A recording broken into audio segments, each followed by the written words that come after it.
రక్షణ చాలా విలువైంది. రక్షించబడ్డావా? రక్షణ పొందావా? మన ఇంటికి వాడు వస్తాడు, గంగిరెద్దులోడు. కనీసం ఆ గంగిరెద్దు అని వాడి మాట అంటదే, అసలు నువ్వు అసలు ఎటుగా అని చూస్తున్నావు నన్ను. ఏలియాజరు మోకరితి ఒంట్లో మోకరించినాయండి, పాచగారు మోకరితి నువ్వు బాస్పెట్లు వేసుకుని చూస్తుంటివి. ఓరయ్యా, నాకు ఎరైట్ అనిపిస్తుంది. ఏలియాజరు మోకరిస్తే ఒంట్లు కూడా మోకరించినాయి అట. ఒంటి మోకరించి మోకాల మీద కొట్టలే. యజమానుడు మోకాల మీద రాగానే ఒంట్లు కూడా మోకాల మీదకి వచ్చినాయి. దైవ సేవకుడు మోకరించినా మనం కాలు చాపుకొని చూస్తుంటాం. మరి ఏంది, పశువులు అన్నీ ఏం కదా మనకంటే విచిత్రం. అందుకని భక్తుడు నేను పశుప్రాయుడు అయితేనంటాడు, పశుప్రాయుడు అయితేనంటాడు. నీ గురించిన తెలివి నాకు రాలేదు, పశుప్రాయుడిగా ఉండిపోయాను. సామెతల పుస్తకం ఉంటుంది ఆ మాట. నన్ను ఎరుసూపులు చూస్తున్నారు, నాకు అర్థం కావట్లే. ఇది ఉందా లేకపోతే ఇది ఏదైనా కొత్త చెప్తున్నా చూస్తున్నారు నన్ను. సామెతల పుస్తకం 30వ అధ్యాయం 2వ వచనం, నిశ్చయముగా మనుషులలో నా వంటి పశుప్రాయుడా మనిషి లేడా? పశుప్రాయుడు లేడంటే నీ గురించిన తెలివి నాకు రాలేదయ్యా. ఆ కింద అన్న చూడండి, నరులు కొన్న వివేచన నాకు లేదు, నేను జ్ఞానాభ్యాసం చేసుకున్న వాడిని కాను, పరిశుద్ధ దేవుని గురించిన జ్ఞానము పొందలేదు. అది ఇబ్బంది అయింది. పరిశుద్ధ దేవుని గురించిన జ్ఞానం లేకపోతే మనలో కదలిక ఉండదు. పరిశుద్ధ దేవుని గురించిన జ్ఞానం మనకు అందును గాక. ఆమెన్. పశుప్రాయుడిని అయితే అంటున్నాడు. కానీ ఏలియాజరు మోకరితే ఒంట్లో మోకరించిని. అంటే పశువులకేమో మనుషుల తత్వం వస్తుంది, మనుషులకేమో మృగతత్వం వస్తుంది. మనిషి మృగంగా మారిపోతున్నాడు, పశువులేమో మృగాలేమో సాధువుగా మారిపోతున్నాయి.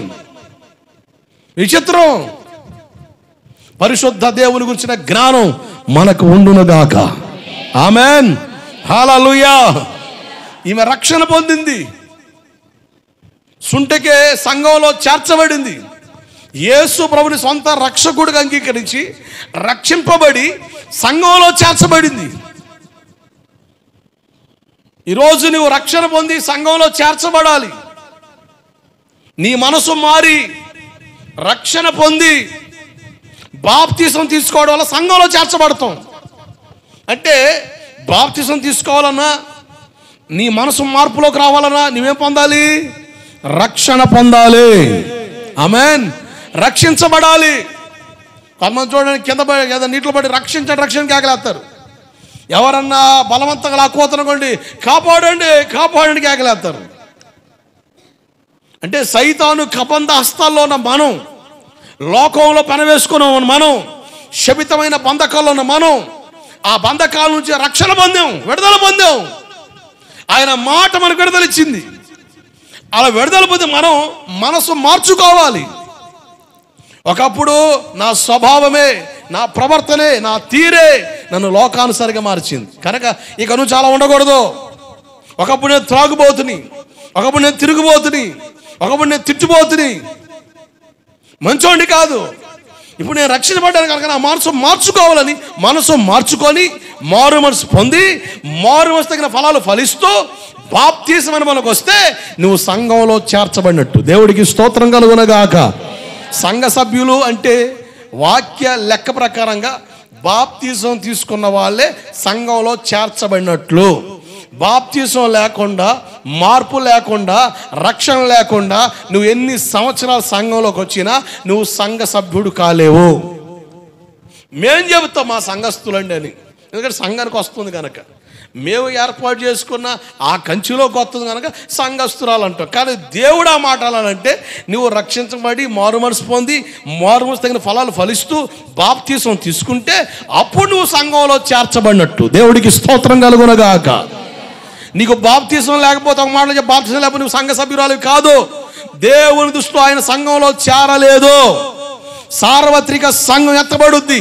అలా ఎత్తబడే సంఘంలో నువ్వు చేరాలి అంటే నువ్వు బాప్తిసం తీసుకోవాలి.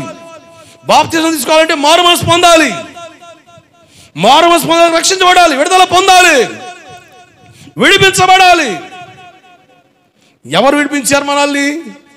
మన జ్ఞానమా, మన సామర్థ్యమా, మన టాలెంటా?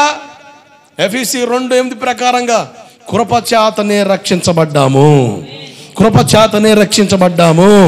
కృపచేతనే. It's only the grace. మన చేసిన పుణ్య కార్యాలు కాదు, మంచి పనులు కాదు, మంచి పనులు కాదు, కృప. అర్హత లేని వారికి అర్హత ఇచ్చేది కృప. కృప అనగా అనర్హుడిని అర్హుడిగా మార్చింది కృప. ఏ యోగ్యత లేని యోగ్యుడిగా మార్చింది కృప. దానికి హక్కుదారులు కాదు, కానీ మనకు ఆ హక్కునిచ్చింది కృప. వాని కృప పొందాం అని చెప్తాం. అర్హత లేని మనకు మనల్ని అర్హులుగా మార్చింది. అర్హులుగా మారం ఏందంటే కృప, గ్రేస్, కృప. అంతే. కృప చేతనే రక్షించబడ్డాం. వేటి నుంచి రక్షణ పొందాం? జాగ్రత్త మనసు పెట్టండి. ఈరోజు చాలామంది రక్షణ అనుభవాన్ని నిర్లక్ష్యం చేస్తున్నారు. హెబ్రీ పత్రిక 2వ అధ్యాయం 3వ వచన భాగం చదవండి ఒకసారి. హెబ్రీ 2:3 త్వరగా. హెబ్రీ పుస్తకం 2వ అధ్యాయం 3వ వచనం.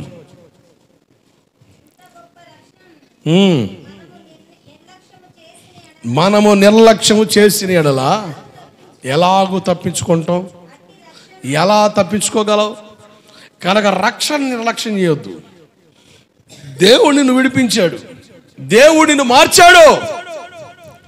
నిర్లక్ష్యపరచొద్దు, నిర్లక్ష్యంగా ఉండొద్దు, రక్షణను పోగొట్టుకోవద్దు. రక్షణ నీ మంచితనం బట్టి రాలే, నువ్వు చేసిన పుణ్యకార్యాలు బట్టి రాలే, నువ్వు చేసిన దాన ధర్మాలు బట్టి రాలే. కృప. కృపను వ్యర్థం చేసుకోవద్దు. పౌలు అపోస్తలుడు అంటాడు, కృపను వ్యర్థం చేసుకోవద్దు. కృపను వ్యర్థం చేసుకోకూడదు.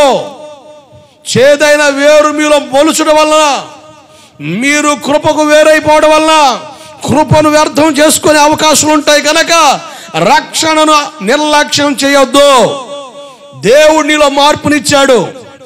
ఒకప్పుడు చెడు వ్యసనాలకి, లోక సంబంధ విధానంలో నడిచావు, విడుదల ఇచ్చాడు. విడుదల పొందిన నీవు ఆ విడుదల కాపాడుకో.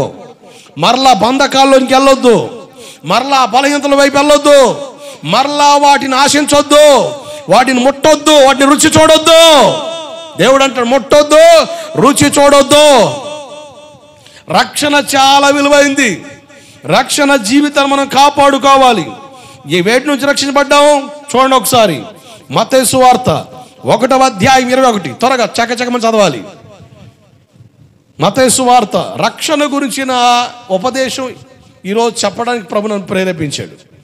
ఈరోజు మెయిన్ టాపిక్ ఏంటంటే సుంటెకే గురించి మాట్లాడుతూ రక్షణ గురించిన ఉపదేశం ఇస్తాను. జాగ్రత్తనండి. ఆమె కుమారునికి అంటుంది, వారి ప్రజలను వారి పాపం నుండి ఆయనే రక్షించును. అంటే పాపము నుండి విడుదల పొందాం. ఎక్కడి నుంచి విడుదల పొందాం? పాపం నుండి విడుదల పొందాం. పాప ఒక ఊపు లాంటిది, ఒక బంధకం లాంటిది, ఒక చెర లాంటిది. కనుక ఈ చెరలో నుండి, ఊబిలో నుండి బయటకు వచ్చావు, మరలా ఊబిలోకి దిగొద్దు. చాలా మంది బయటకు వచ్చిన తర్వాత తెలివికి వెనక్కి అడుగులు వేస్తుంటారు. ఇట్లా వెనక్కి అడుగులు వేసావనుకో, నీ తెలివితేటలు చూపిస్తే మళ్ళీ వెళ్ళి సునాయాసంగా బయట నుంచి వచ్చి ఏ గుంట నుంచి బయటపడ్డావు ఆ గుంటలో పడతావు, ఏ గోతుల నుంచి బయటపడ్డావు ఆ గోతులో పడతావు. జాగ్రత్త. ఒక యవనస్తుడు సువార్త కోవడానికి హాజరయ్యాడు కన్నాపురంలో. ఆ రాత్రి సేవకుడు చెప్పిన వాక్యం ద్వారా అతను మార్పు చెందాడు. దేవుడు సూటిగా అతనితో మాట్లాడాడు. ఆ రోజు ఏడ్చి ప్రార్థన చేశాడు. ప్రభా, నామకార్థ క్రైస్తవుడిగా మిగిలిపోయాను నేను, కానీ నామకార్థ స్థితి ఎంత దారుణమో నాకు అర్థమైంది. నేను రక్షించబడ్డానని సంతోషించాడు. తరచుగా ఒక అమ్మాయితో అక్రమ జీవితం కలిగి ఉన్నాడు. అతను తరచుగా ఒక అమ్మాయితో అక్రమ జీవితం కలిగి ఉన్నాడు. శారీరక సంబంధం పెట్టుకొని అక్రమ జీవితంలో సైలెంట్గా నడుస్తున్నాడు ఇతగాడు. యవనస్తుడు, పెళ్లి కాలేదు, చదువుకున్న డిగ్రీ హోల్డరు. మరి ఆ అమ్మాయి ఎక్కడ పరిచయం, ఎలా పరిచయం తెలీదు. నాకు ఇచ్చిన స్టేట్మెంట్ ప్రకారంగా ఒక ఫంక్షన్లో టచ్ అయ్యారు వీళ్ళు. అక్కడి నుంచి ఆటోమేటిక్గా చూపులు కలిసి మాటలు కలిసి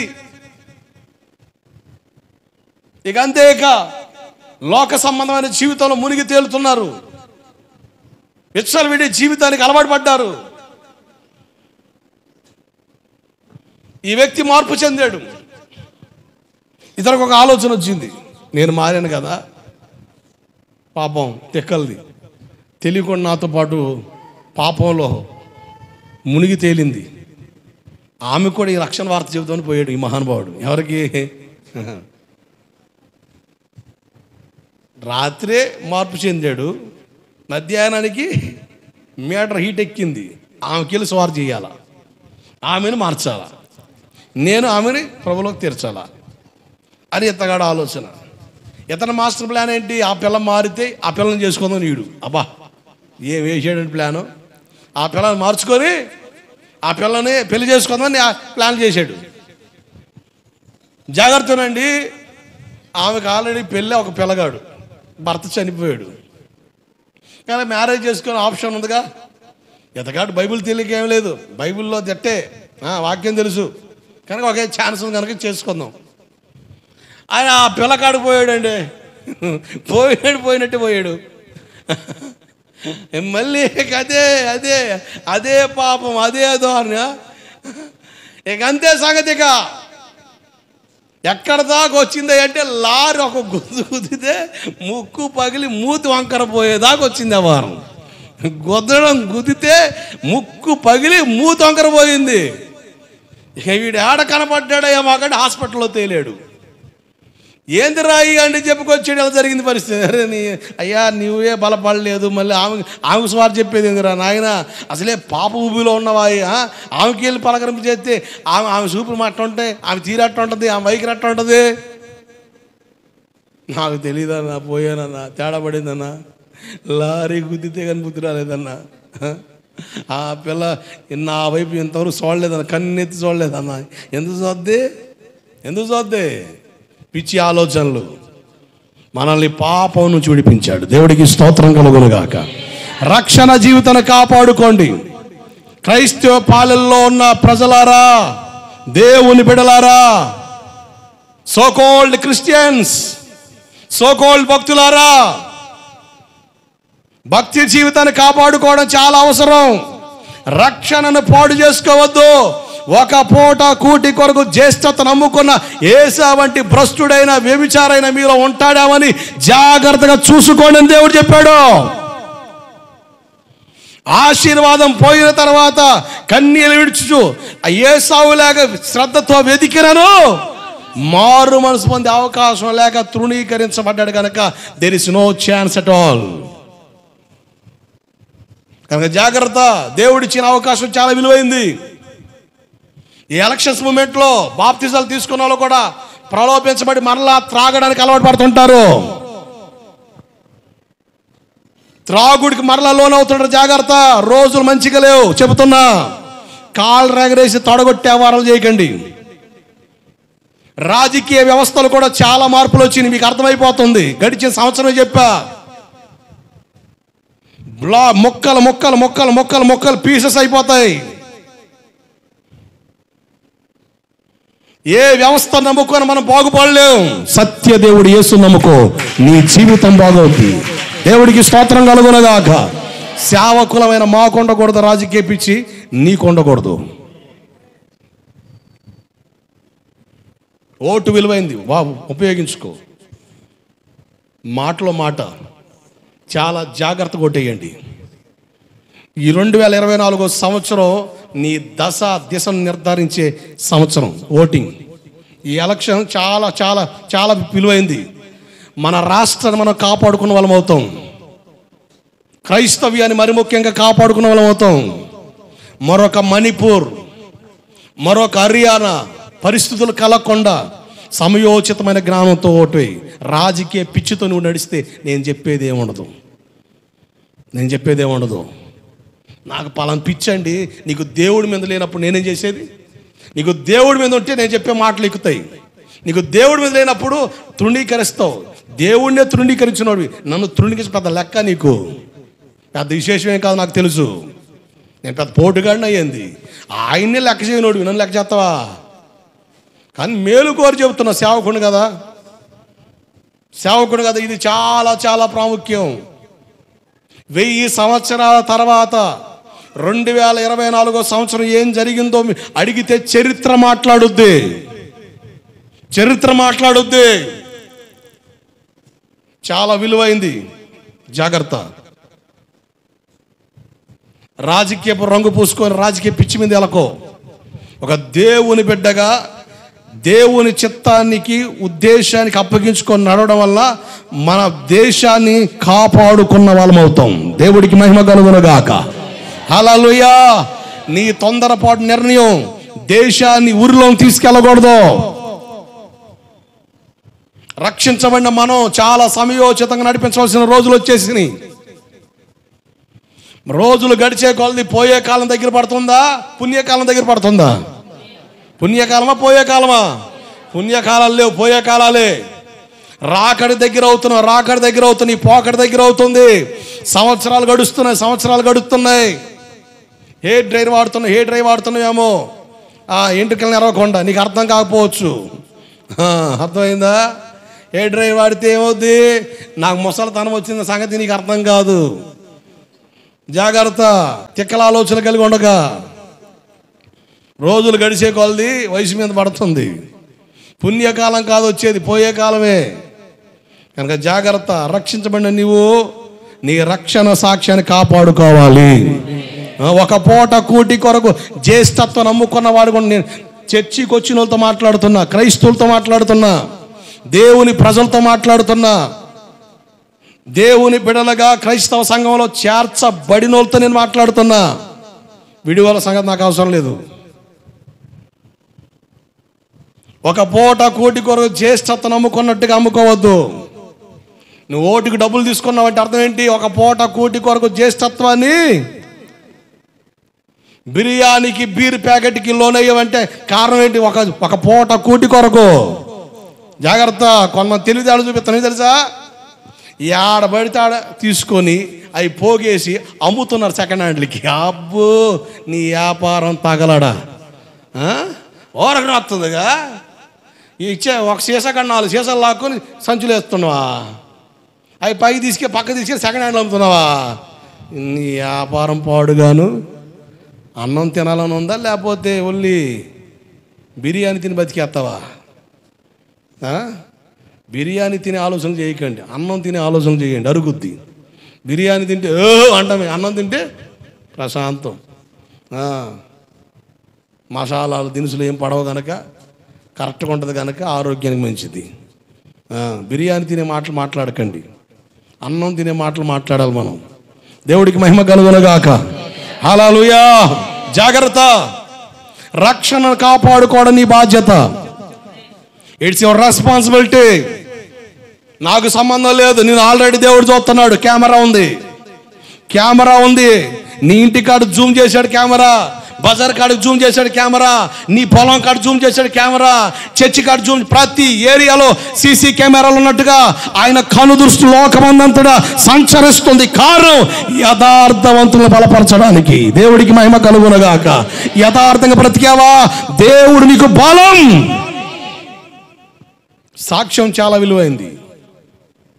వ్యక్తిత్వాన్ని బజారు పాలు చేయకండి, వ్యక్తిత్వాలను పాడు చేసుకోకండి, విలువను పాడు చేసుకోకండి. సంఘ కాపరిగా నా ధర్మం. మరొక ఆదివారం గడిస్తే May 13 elected and we are the selected. ఇక మనం రంగంలో దిగుతాం. ఈ గ్యాప్లో ఒరవడి స్టార్ట్ అయిపోద్ది. సాతానుగాడు గుచ్చి గుచ్చి గుచ్చి గుచ్చి నిన్ను పొడుస్తూ ఉంటాడు ఏరాలని. వాడు ఎర్రకి చెక్కగా దేవుని చేతిలో ఉండు, అది నీకు ఆశీర్వాదం. ఆమేన్. న్యాయబద్ధంగా వచ్చిన ఒక 100 రూపాయలు తింటే నీ కడుపు కరుగుద్ది. ఫ్రీగా వచ్చిందని ఫినాయిల్ తాగేవనుకో ఏమవుద్ది? అసలు ఈ మధ్యకి ఇప్పుడు ఎట్లా తెలుసా, కొన్ని ఏరియాలో ఓటుకి 10,000 ఒక్కరైతే ముద్దు, ఇద్దరైతే అబ్బా నలుగురు కని ఉంటే నేను 4 ఓట్లు 40. అబ్బా ఎంత పని. ఇప్పుడు ఫీల్ చచ్చిపోయిన వాళ్ళ పేరు కలుపుతామంటే వాడు లేడే. అబ్బా మా నాన్న మొన్నే పోయి వాడు ఉంటే 10,000 వచ్చాయి, అటు ఇటు. అబ్బో ఇదొక సంపాదన అయిపోయింది. జాగ్రత్త. మీరు గమనించండి. తీసుకున్నారు కదా, ఆ రూపాయి నువ్వు ప్రశాంతంగా అనుభవించగలిగే ఒక్కసారి ఫ్లాష్ బ్యాక్లో పో. అరుగుదల లేని లిస్టులు ఎక్కువ ఉంటాయి. దాని ద్వారా ఒక్క చోట నువ్వు ఆశిస్తే 2 చోట్ల గుంతలు ఆల్రెడీ పడి ఉంటాయి.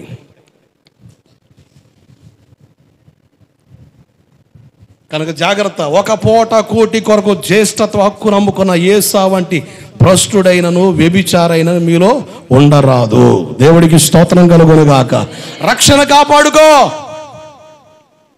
కాపాడుకో.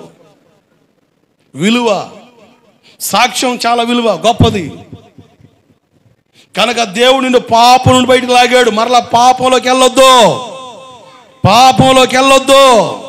పాపాన్ని ఆశించి కొనసాగొద్దు. నాకు ఈ ఎలక్షన్స్ మూమెంట్ అంటే చికాకు, ఎర్రక్తి, కసి. ఎందుకంటే మా నాన్న గురించి చెప్తాను మీకు.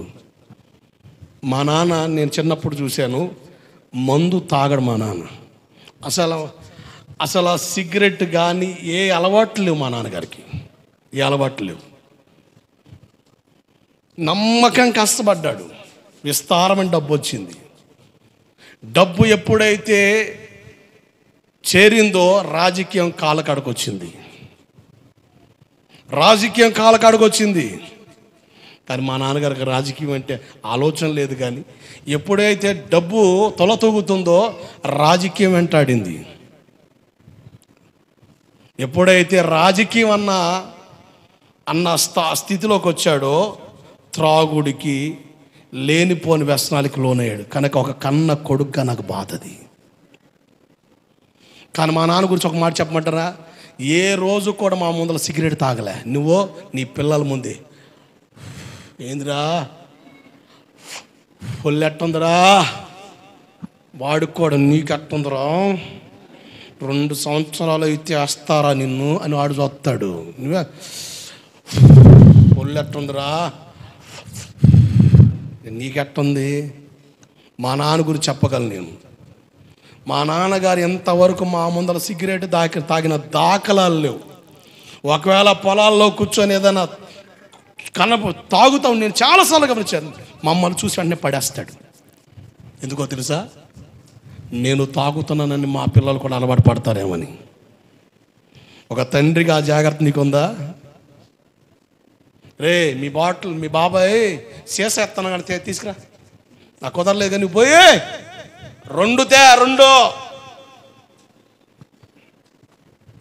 ఏం నేర్పుతున్న పిల్లలకి? నీకు దండం పెట్టి చెప్తున్నా, యవనస్తులు త్రాగుడికి లోనైపోయారు. ఏడుపు ఉంది నాకు. చేతులారా కుటుంబాలు పాడు చేసుకుంటున్నారు. నీకు అర్థమవుతుందా?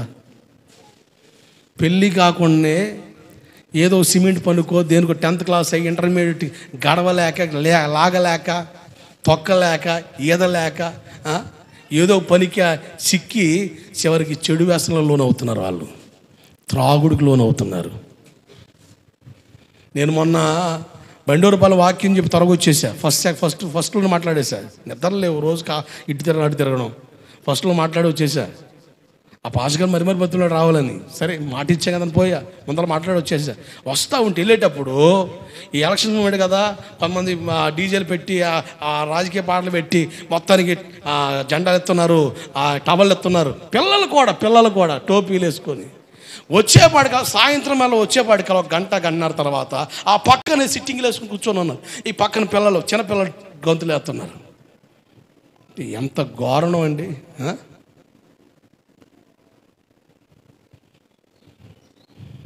మాయ చేసి ఒక 5 సంవత్సరాల పరిపాలనకు 5 సంవత్సరాలు పరిపాలించడానికి మనుషులు మత్తులో దించి మాయ చేసి మబ్బి చేసి వ్యవస్థను గందరగోళం చేస్తున్నారు.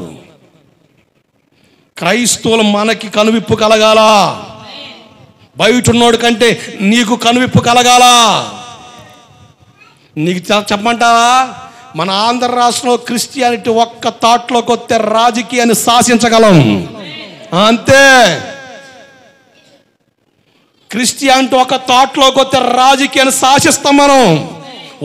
ఓటకు మనకి ఎక్కువ ఉంది మన ఆంధ్రాలో. ప్రార్థనకు వచ్చే ప్రతి ఓడికి పౌరుషం వచ్చి కరెక్ట్గా నిలబడితే రాజకీయ పార్టీలకి 2 పడిపోతాయి అంతే. నేను రోషంతో చెప్తున్నా, కళ్ళు తెరుచుకో. రక్షణ జీవితాన్ని పాడు చేసుకోవద్దు. రక్షణ జీవితాన్ని పాడు చేసుకోవద్దు. ఒక పూట కూటి కొరకు జ్యేష్ఠత హక్కు నమ్ముకున్న యేసులా బతకొద్దు.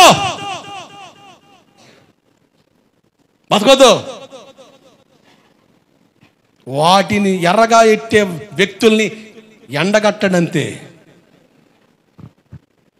మనకు రోషం ఉండాలండి, మనలో న్యాయం ఉండాలి. దేవుని పిల్లలుగా న్యాయబద్ధం నిలబడితే దేవుని ఆశీర్వాదాలకి వారసులుగా మనం ఉండగలుగుతాం. దేవుడికి స్తోత్రం కలుగునుగాక. కనుక be alert and be enlightened. వెలిగించబడండి, మెలకు కలిగి ఉండండి. ఈ ఒక్క వారం తేడా పడిందంటే భక్తి జీవితాన్ని పాడు చేసుకుంటావు. నువ్వు దేవుని ఎదుట నటన చేయొద్దు. అది నీకు ఆశీర్వాదం కాదు. నటనొద్దు, నటించొద్దు. ఓసరబిల్లి కాదు నువ్వు ఎక్కిన చెట్టుకి అలా రంగులోకి రావడానికి. నటించొద్దు. భక్తిని కాపాడుకో. న్యాయబద్ధంగా నీతి కలిగి దేవుని నీతిని స్థాపించు. మన పరిపాలకుడు రాబోతున్నాడు. ఆయన 1000 సంవత్సరాలు పరిపాలించబోతున్నాడు. 1000 సంవత్సరాలు పరిపాలించబోతున్నాడు. 1000 సంవత్సరాల పరిపాలనలోకి మనం వెళ్ళబోతున్నాం. హల్లెలూయా. మరొక 5 సంవత్సరాల్లో విచ్ఛిన్నమైన పరిస్థితులు ఏర్పడిపోతాయి. కనుక జాగ్రత్త. మీకు దండం పెట్టి చెప్తున్నాను, భక్తిని పాడు చేసుకోకండి. భక్తిని పాడు చేసుకోవద్దు. ఆరోగ్యాన్ని కాపాడుకోండి. ఏమండి, చర్చిలో నెలాఖరు కోవటం 12 గంటల వరకు అంటేనే మూలుగుతా సాకులు చెబుతావే. ఈ వారంలో నేను నైట్ డ్యూటీ చేశాను అనుకోండి, ఎంతమంది నాకు కనబడరు ఉండరా? మరి తెల్లారితే పనులు లేవా? మరి ఏందమ్మా అంత ఇంట్రెస్ట్? మందిరం మీద నేను ఇంట్రెస్ట్, నీకు దాని మీద అంత ఇంట్రెస్ట్ ఏందంటున్నా? ఏం సంపాదిద్దామని, ఏం పోగు చేసుకుందామని, ఏమి లాభం గడిద్దామని? సరే ఆలోచన చేయి. నువ్వే నేను అన్నానని ఫీల్ అవ్వకో. అసలు ఫీల్ అవ్వాల్సిన అసలు ఆ స్థాయి నీకు పోయింది. నీకు సిగ్గు తెచ్చుకోవడమే.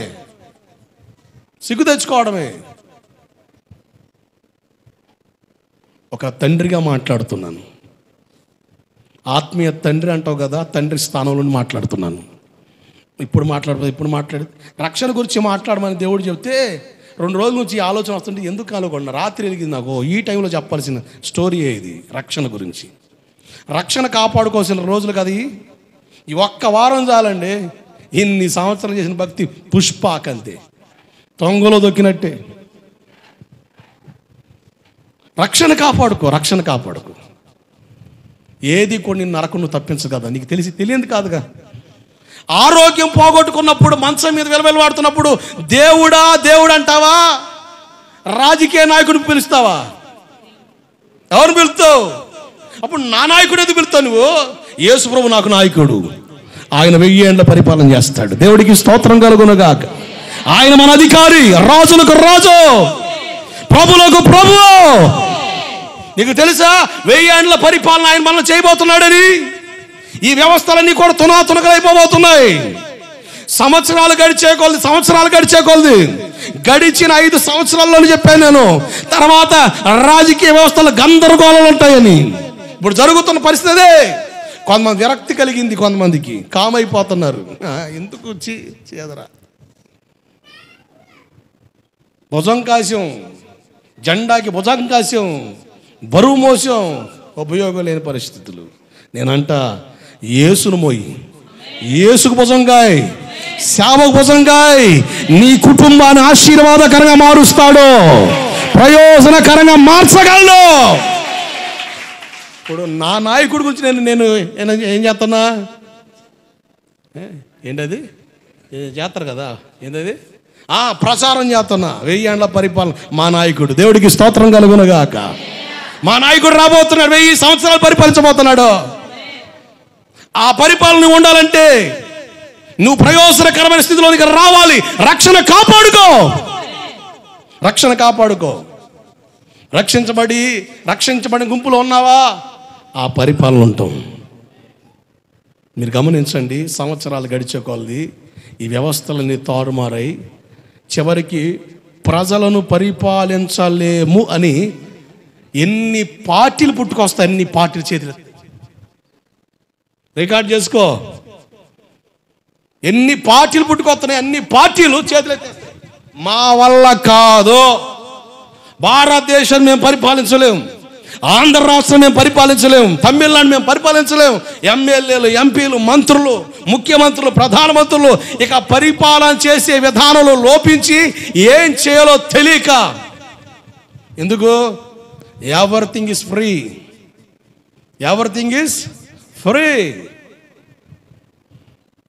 నీ వీక్నెస్ పట్టుకున్నాడు అంతే. కానీ చివరికి అది అతనికి తలపోటుగా మారబోతుంది.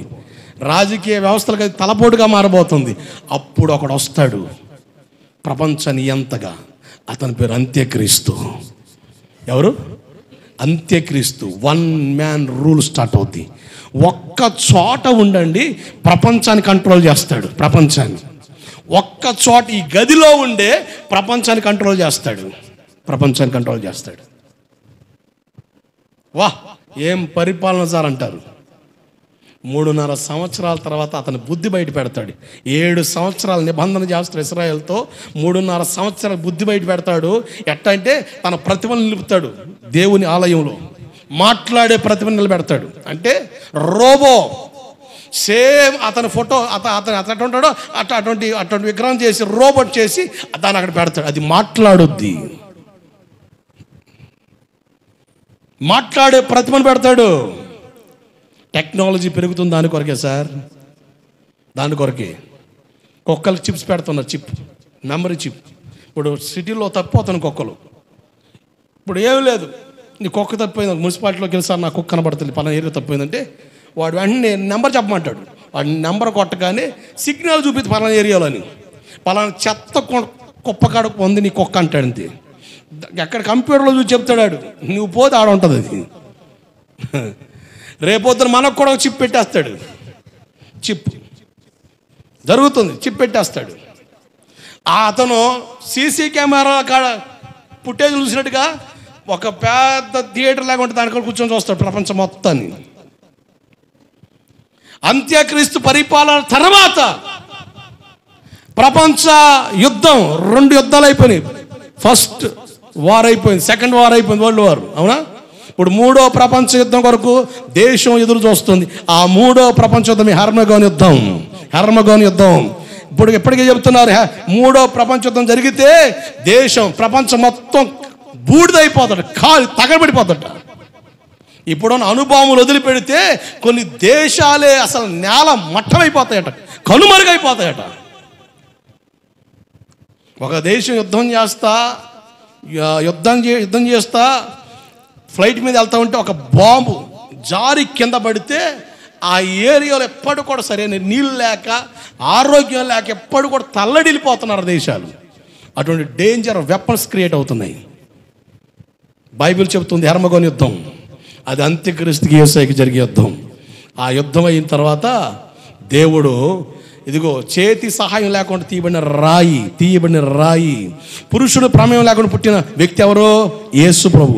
చేతి సహాయం లేకుండా తీయబడిన రాయి, అది బబులోను దేశపు రాజు నెబుకద్నెజరు కనబడుతుంది. పెద్ద ప్రతిమ, ప్రపంచ దేశాలు ఏలుతూ ఉంటాయి. మానవ ప్రభుత్వ కాలంలో మనం ఉన్నాం. కొన్ని ప్రపంచానికి కొన్ని రాజ్యాలేల్ని రోమా సామ్రాజ్యం, అలాగే బబులోను, మాదియా, పార్సిక, ఇట్లా కొన్ని ప్రపంచంలో 7 సామ్రాజ్యాలు ఉన్నాయి. అలాగే ఇది మానవ ప్రభుత్వ రాజ్యం, మానవ ప్రభుత్వ కాలం. డాక్టర్ అంబేద్కర్ గారు ఓటింగ్ ద్వారా నాయకుడిని నిర్ధారించే హక్కు తెచ్చాడు. రాణి గారి గర్భంలో పుట్టిన వ్యక్తి రాజు కాడు, రాజుకు పుట్టిన వ్యక్తి రాజు కాడు, ఇదిగో నువ్వు వేసే ఓటింగ్ ద్వారా పడతాడు రాజు అని దాన్ని బ్యాలెట్ బాక్స్ తెచ్చాడు. ఇది మానవ ప్రభుత్వ కాలం.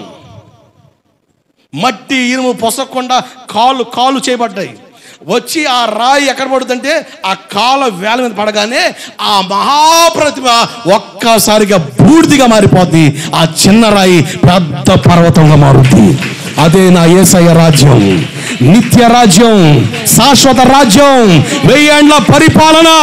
దేవుడికి స్తోత్రం కలుగునగాక. మరి ఎంత ప్రత్యక్ష నాకు ఎట్లుంటుందండి రాజకీయ పిచ్చి? ఈ ప్రత్యక్షత ఉన్న పాస్టర్ గారు ఉంటుందండి? ఉంటుందా? అస్సలు ఉండదు. ఈ ప్రత్యక్షత కలిగిన విశ్వాసం ఉంటుందా? ఉండదు. నాకు ఉంది కానీ లేదు. ఈ ప్రత్యక్షత ఉంటే ఆ రాజ్యం కొరకు ఎదురు చూస్తాం అంతే. దేవుడికి స్తోత్రం కలుగునగాక. రక్షణ జీవితాన్ని కాపాడుకోండి. రోమ 5వ అధ్యాయం 9వ వచనం చదవండి త్వరగా. రోమాపత్రిక 5:9. రోమాపత్రిక 5వ అధ్యాయం 9వ వచనం త్వరగా.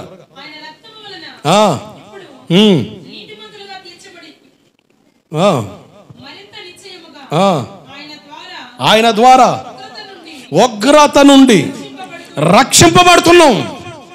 రక్షణ నేను ఉగ్రతను బయట లాగొస్తుంది. దేవుని కోపం నీ మీద పెళ్ళును దిగకుండా దుష్టుల మీదట దేవుని కోపం మహా ఉగ్రత పెనుగాలై గిర్రా గిర్రా గిర్రా గిర్రా తిరుగుతా అది ఉప్పెనగా మారి సడన్ గా నెత్తి మీద పడగానే వాడు నాశనం అయిపోతాడు బైబిల్ చెప్తుంది. దేవుని కోపానికి దేవుని ఉగ్రతకు దూరం చేసేది రక్షణ. ఉగ్రత నుంచి విడుదల పొందే మనం దేవుని కోపాన్ని రేపేవారుగా లేవిప్పుడు దేవుని సంతోష పెట్టే గుంపులో చేరాము. దేవుడికి స్తోత్రం కలుగునగాక. కానీ ఇంకా అనుమానవుతామలాగా ఆయన గాయాలు వేలు పెడితే కన్నా మనం చెప్పేసి నీ తెలివితేటలు ప్రదర్శిస్తే ఆయన అంటాడు, చూచి నమ్మిన వారి కంటే చూడక నమ్మిన వారు ధన్యులు. చూచి నమ్మిన వారి కంటే చూడక నమ్మిన వారు ధన్యులు. ఉగ్రత నుంచి దేవుడు మనల్ని కాపాడుతాడు. త్వరగా చూడండి. అలాగే యోహాను సువార్త 3వ అధ్యాయం 16-17 త్వరగా. చాలా విషయాలు నేను నోటిఫై చేశాను.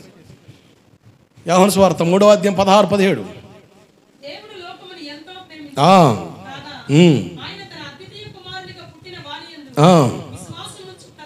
విశ్వాసం ఉంచు ప్రతి వాడును నశింపక నిత్య జీవం పొందినట్లు ఆయన అనుగ్రహించాడు. జాగ్రత్తనండి, ఆయన లోకరక్షకుడు వచ్చాడు అంటే నిత్య మరణం నుండి మనల్ని విడిపించాడు. నిత్య జీవంలోనికి మనల్ని తీసుకెళ్ళడానికి నిత్య మరణం నుండి విడుదల పొందాం. భౌతిక మరణం అందరికి వస్తుంది. రెడ్డి అయినా, రాజైనా, కమ్మైనా, కాపైనా, బండైనా, బక్కైనా, బలిజైనా, ఎవరైనా ఒక రోజున ఈ లోకాన్ని విడిచి చెల్లాల్సిందే.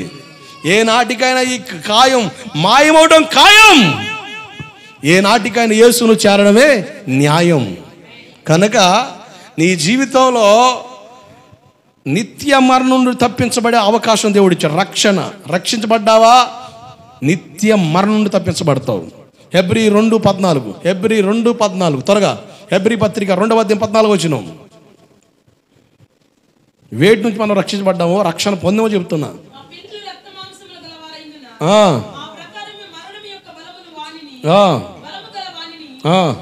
అనగా అపవాదిని జాగ్రత్తనండి. అపవాది శక్తి నుండి దేవుడు మనల్ని విడిపించాడు. చీకటి శక్తుల ప్రభావం నుండి విడిపించాడు. జాగ్రత్తనండి. సైతానుగాడు రకరకాల కోణంలో పనిచేస్తాడు. మన భక్తి జీవితాన్ని పాడు చేయడం వాడి ప్రధాన లక్ష్యం. అంతే. వాడు దేనైనా వాడుకుంటాడు నీ భక్తిని పాడు చేయడానికి. దేనైనా వాడుకుంటాడు. కనుక వాడి చేతిలో నుండి మనం విడిపించాడు. మనం వాడి చేతిలో లేము, దేవుని చేతిలోకి వచ్చాం. దేవుడికి స్తోత్రం కలుగునుగాక. గలతీ పత్రిక 1:4. గలతీ 1:4. గలతీ పత్రిక 1వ అధ్యాయం 4వ వచనం.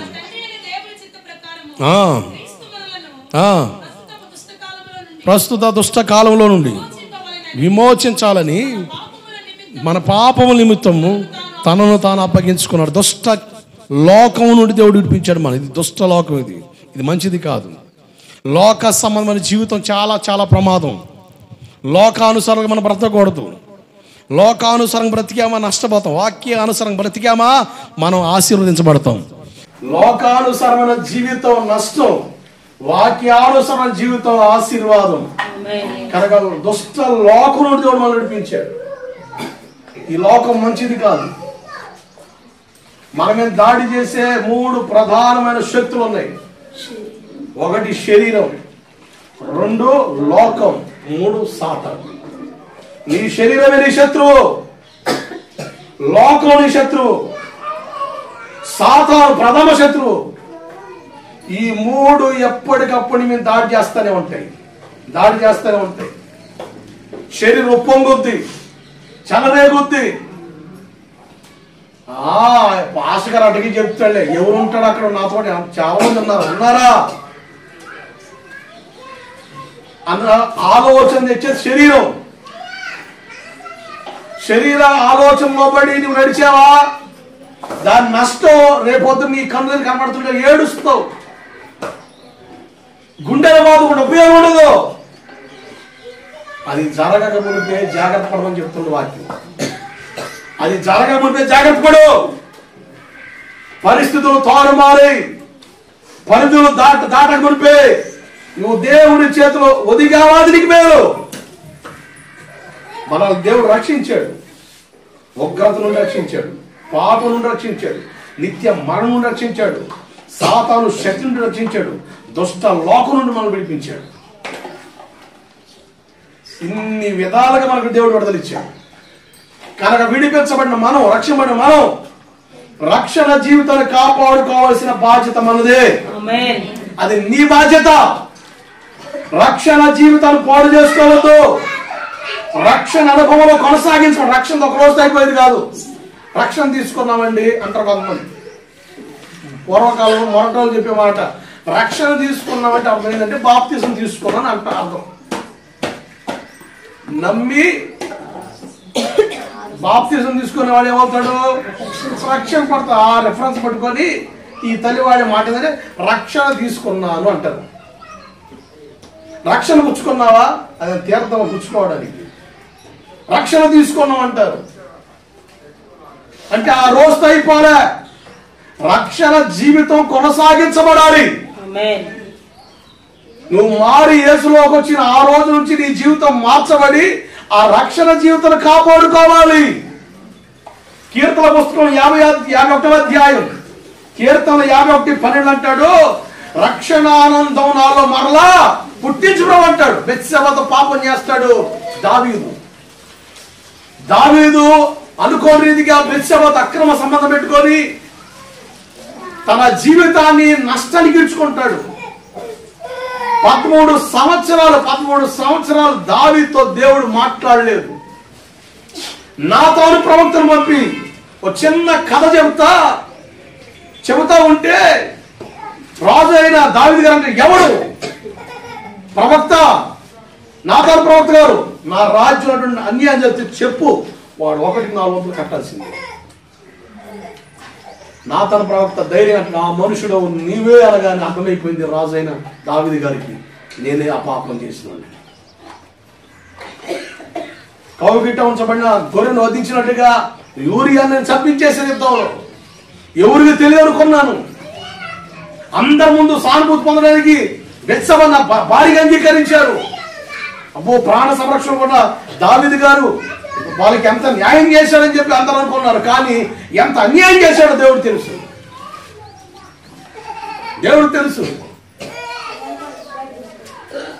ఎప్పుడైతే దేవుడు హెచ్చరించాడో పరుపు తేలేదాకా ఏడ్చాడు దావీదు గారు. నీ పాపం గురించి ఏడువు, నీ అతిక్రమాల గురించి ఏడువు, నీ దోషాల గురించి ఏడువు. తెలిసి చేసిన ప్రతి పాపం ఒప్పుకో దేవుడి దగ్గర. రక్షణ మరలా దయచే ప్రభావం అడుగు. రక్షణ తొలి దినాల్లో ప్రార్థన ఎప్పుడు పెడతారా అని చూస్తుంటాం. అవునా? ప్రార్థన రోజు పెడితే బాగుండదు అనిపిస్తుంది. ఆదివారం రేపే వస్తే బాగుండదు అనిపిస్తుంది. ఒక 6 నెలల తర్వాత ఆదివారం ఇప్పుడే వచ్చిందా బుజ్జ అన్నంటే అర్థం ఏంటి? గజ్జి స్టార్ట్ అయిందని అర్థం. ఎంత బాధో. చర్చికి రావాలి, బాప్తిని తీసుకున్నావుగా, ఉడంబడి చేసావు, ఏమని చెప్పావు? సేవకుడు నేను ఓక నేను ముంచి లేపలే, బరిగొడ్డు నువ్వు తోమినట్టు తోమి నువ్వు నీళ్ళ ముంచి లేపలే, నేను ప్రమాణాలు అడిగా. ఏమని అడిగా? అమ్మా బలవంతంగా తీసుకున్నావా ఇష్టపూర్వకంగా? పెళ్లికాడ ప్రమాణం ఏంటి? అమ్మా అబ్బాయి అంటే ఇష్టమేనా? ఇష్టమేనయ్యా. అమ్మా అమ్మాయి అంటే ఇష్టమేనా? అబ్బాయి ఇష్టమేనయ్యా. ఓకే, ఫస్ట్ ప్రమాణం.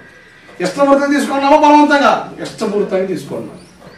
తీసుకున్న తర్వాత దేవుని కొరకు నమ్మకం బ్రతుకుతావా? బ్రతుకుతావు. కలిమైనా లేమైనా కరువైనా ఖడ్గమైనా రోగమైనా ఏదైనా నీతోనే కాపురం చేసేదాను. నీ జీవితకాలం నమ్మకంగా మందిరానికి వస్తావా?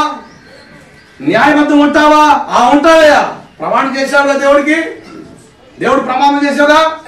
ఆ సంవత్సరం 52 ఆదివారం, ఎన్ని ఆదివారం మిస్ అవుతున్నావు అంటే నువ్వు నమ్మక ద్రోహివి, విశ్వాసఘాతకం. అది నువ్వేదో బాప్తిజం అంటే ముంచి లేవడం అనుకోవడం ఏమది? తీసుకుని మనిషి అంటారు కూడా. తీసుకున్న తర్వాత తిప్పనట్టుంటే నీకు అర్థమైతే ఒళ్ళు దగ్గర వెళ్ళి బతుకుతాం. తీసుకున్నామండి, ఏంటంట తీసుకున్నామండి, టికెట్ తీసుకున్నాం, సినిమాలకి ఎప్పుడు పోతాం, టికెట్ తీసుకున్నామండి, ఏంటి బస్సు ఎప్పుడైనా ఎక్కుతాం, కుదురుద్దా? అబ్బా టైం ఉంటుంది, ఆ టైంకి వెళ్తే బస్సు వస్తుంది. నేను ఈ టైంకి వస్తా, అప్పుడు కావాలంటే కుదరదు. టికెట్ తీసుకున్నంత మాత్రం పోతావా? ఇది టికెట్ కాదమ్మా. చదువు లేదు మొట్టమొదటి ఆ రోజు అట్లా చెప్పారు. టికెట్ బాప్తిజం అంటే టికెట్ తీసుకున్నా అనుకుంటారు కొంతమంది. టికెట్ కాదు ఇది. జీవితం, భక్తి జీవితం, మార్పు జీవితం. నీ జీవితాన్ని మార్చుకొని దేవుడు ప్రతి రక్షణ ఆనందం. దేవుని సన్నిధికి వస్తే ఆనందంగా ఉంటాం. కొంతమందికి ఎంత బాధో 3 రోజుల బయటికి వెళ్ళని చూస్తుంటారు. సీరియస్ పోతున్నారు. అంత బాధ ఎందుకు? అంత కష్టం ఎందుకు? అంత ఇబ్బంది ఎందుకు? దేవుని సన్నిధి ప్రేమించే మనసు నీకు లేదా? దేవుని సభ గడపాలన్న ఆలోచన నీకు లేదా? అబ్బా ఈ టైం అని దొరికిందిరా, ఆయన కొద్దిసేపు అని దేవుడు ఉంటున్నా కదరా అన్న సంతోషం నీకు లేదా? నువ్వు బాగుండాలనేగా, నువ్వు మంచిగా ఉండాలనేగా. లేవు నాకెందుకండి, మీరు ఏం చేస్తే నాకెందుకు, ఎలా ఉంటే నాకెందుకు, నాకు వస్తుంది, మీరు నాకు ఇచ్చే నాకు ఎత్తుంది, నాకు గడుపుతుంది శుభ్రంగా, నా తిప్పలేని పడుతున్నాను, అయిపోయింది, బ్రహ్మాండంగా ఉంది, జీవితం గడుపుతుంది అనుకుంటే కుదరదు. రేపొద్దు నీకోసం నేను లెక్క చెప్పడం బాగుంది. నువ్వు మంచిగా ఉంటే ఆనందించింది నేనే, నువ్వు పాడైపోతే బాధపడేది నేనే. ఎందుకంటే తప్పదుగా, నాకు తప్పదుగా. నువ్వు నన్ను వ్యతిరేకించినా, విరోధంగా మాట్లాడినా, ఏం చేసినా కూడా నిన్ను భరించాలిగా. యాజకుడు వేసుకున్న అంగీకి నక్షత్రం అంటే 12 నక్షత్రం అంటే ఆ గోత్రాలను భరించిన సామి అని చెప్పి ఎవడు చెప్పాడు. నేను వేసుకున్న అంగీలు లేవు, కానీ ప్రధాన యాజకుడికి 12 నక్షత్రాలు ఉంటాయి, స్టార్స్. ఎందుకో తెలుసా? 12 గోత్రాల వారిని నువ్వు భరించాలిరా నాయన. నేను ఎలా భరిస్తున్నానో, నేను ఎలా సహిస్తున్నానో అలా నువ్వు సహించాలిరా అని వాటిని పెట్టాడు గుర్తుగా. నక్షత్రాలు అన్నమాట మిమ్మల్ని భరించాలిగా, తప్పదుగా. అలాగని చెప్పేసి బరి తెగించి తిరుగుతుంటే కాము చూడకూడదుగా, చెప్పాలిగా, చేయాలిగా. అలా చేసినప్పుడే దేవుడు ఒక దెబ్బ కొట్టో ఏదో చేసో నిన్ను లైన్లో పెట్టాడు అనుకో, ట్రాక్లో పడ్డావు అనుకో, నీ బతుకు బాగుంటుంది, నీళ్ళు బాగుంటుంది, నీ కుటుంబం బాగుంటుంది, మంచిగా ఉంటావు. నేను ఆయన ఇంటి వారిని ఇవ్వాలే అంతే. సెలవు కట్టలుంది చెప్పండి, ఎంత గట్టి చెప్పాలండి, రోషం రావాలండి. చెప్తాం దేవుడికి స్తోత్రం కలుగునగాక. రోషం కలిగి పొందుతాం, రక్షణ కాపాడుకుందాం.